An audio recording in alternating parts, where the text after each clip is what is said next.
Welcome to Connect Cetera in Denver, Colorado. Here to talk about information security is Cetera Chief Information Security Officer Scott Hennen. Scott, thank you so much for joining us on Asset Thank you TV. for having me today. Appreciate it. Absolutely, and a lot to discuss with security threats on the rise. What kinds of things should advisors be thinking about? What are some examples of things that they can do to mitigate risk?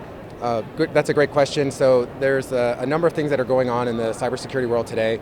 Some of the ones that continue to be major threats to advisors are the social engineering, email phishing campaigns, also malicious software infections. So I'll talk about the first one, the social engineering phishing campaigns. Those are the emails you get where they try to trick you into giving your credentials or installing something or going to a website.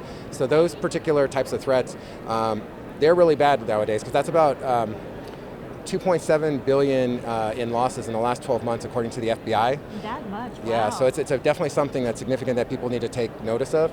But ways that you can address those threats are by looking at security awareness, making sure that your staff understand what are the types of phishing emails that are going on, what are the types of things that those bad guys are after, and then responding appropriately to those emails. So with the malicious software infections, those over 90% of those, according to darkreading.com, come from phishing emails. So when somebody sends you an email, 90% of the breaches that are occurring as a result of your systems getting infected are being delivered via those emails. So it's definitely something to watch for and make sure that you have protections in place, you don't fall for those emails, but that you also have email filtering solutions that will get rid of those emails that contain those malicious attachments.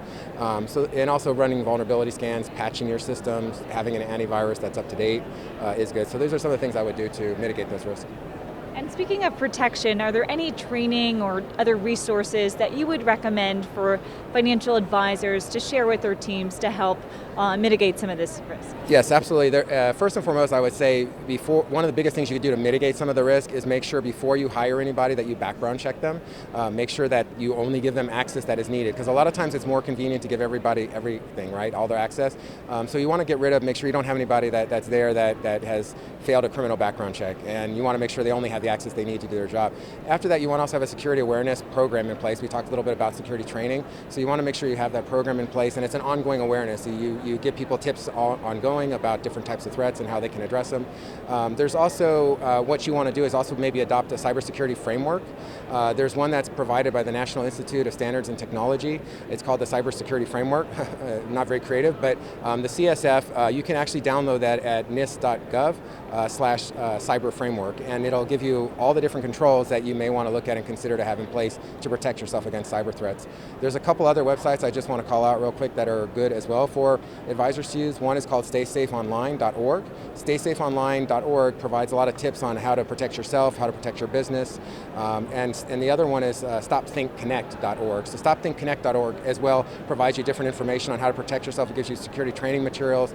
It helps you build security policies, have incident response plans, etc. So it's all free, but they're really great resources to check out. So very important to protect, but as we know, sometimes breaches do happen. So if an advisor does experience a breach, what action should they take? Well, that's a great question as well, because it does happen. Inevitably, somebody's going to get breached, because in the old days, we used to try to prevent everything, and we weren't as focused on after you breached us. So nowadays, you just have to assume that you're going to get breached at some point, and what are you going to do to respond? So if you do have some kind of issue like that, you're looking at the type of breach. You may have identity theft. You may have somebody who's trying to disrupt your systems, knock you offline. They may try to destroy your systems, etc., or they might try to commit financial fraud against you. So depending on what it is, the most common thing you see is identity theft, somebody trying to take over your identity. You want to file a police report if you're okay with that. File a police report. You can file a complaint with the Internet Crimes Complaint Organization. It's called IC3.gov, but you can also file a complaint with the Federal Trade Commission if you have an issue, as well as you could have a computer forensics firm come in and look at your systems if there are systems impacted.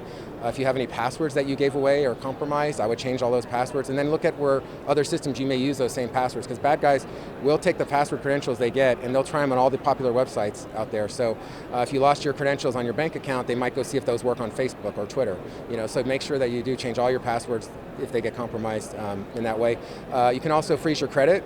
You can call the credit agencies, the 3 credit agent bureaus, and make sure that if you want to freeze your credit, you can also get credit monitoring from a variety of vendors that provide that.